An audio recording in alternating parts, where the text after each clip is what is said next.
हमने कंधा लगाया है। उस नजरिए से अगर आप भाजपा के विचारधारा के विरोधी हैं या मुसलमान होने के नाते आप ऐसा समझते हैं कि जिस शख्स ने नरेंद्र मोदी की मदद की है उसके साथ कैसे चले, उस पर भरोसा कैसे करें, तो ये बिल्कुल आपकी वाजिब वजह है। आपको हमारे साथ नहीं चलना चाहिए, हम पर भरोसा नहीं करना चाहिए।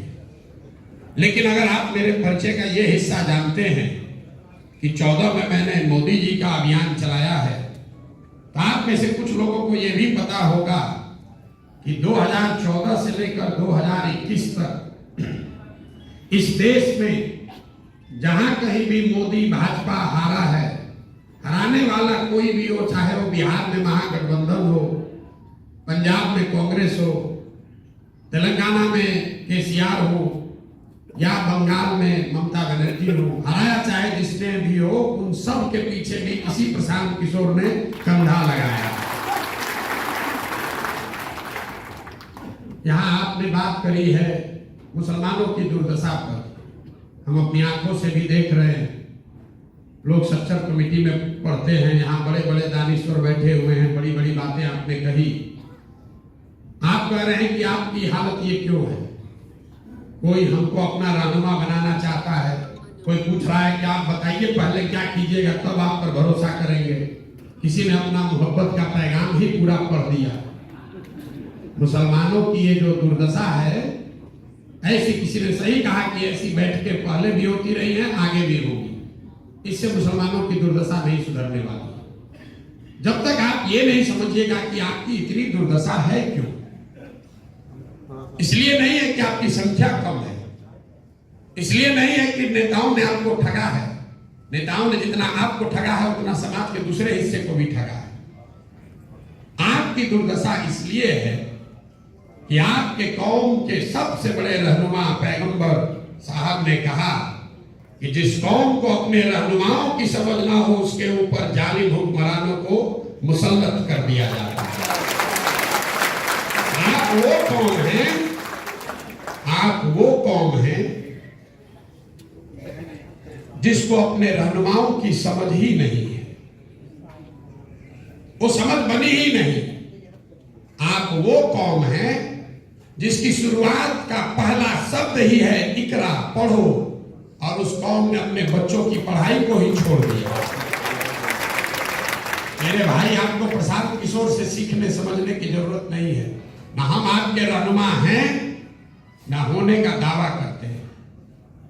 आपको अपने कौम में जो बातें बताई गई हैं सामाजिक, राजनीतिक, सियासी नजरिए से, अगर आप उसको स्वीकार कर लें, उसी से आपकी बदहाली दूर हो जाएगी। जब मैं कह रहा हूं कि आपको अपने रहनुमाओं की समझ नहीं है, ज्यादातर लोग यहां कहेंगे भैया विकल्प नहीं है।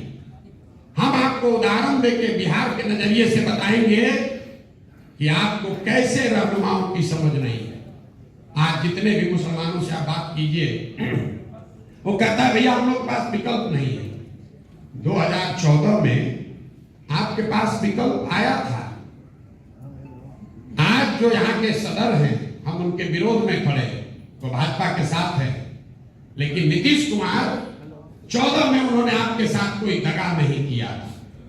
यहां जितने शख्स बैठे हुए हैं, आप ये बात मानिएगा कि 2005 से लेकर 2014 तक नीतीश कुमार ने मुसलमानों के साथ कुछ गलत नहीं किया।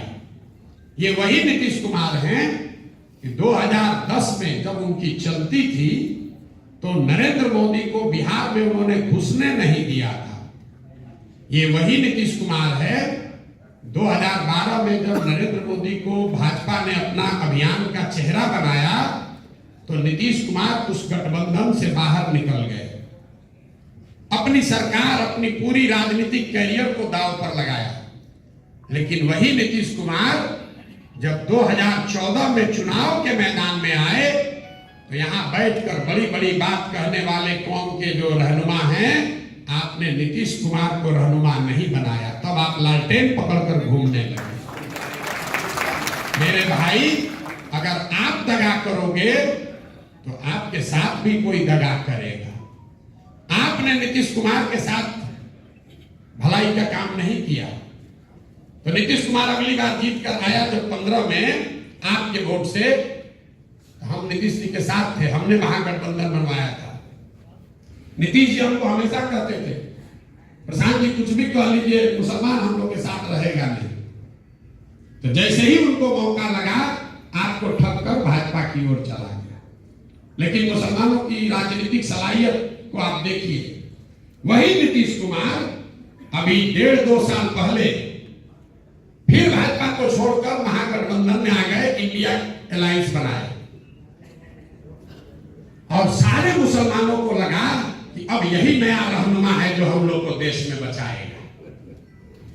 अब वो आदमी चुनाव से पहले ही फिर आपको छोड़कर भाग गए। ये आपको क्या बताता है?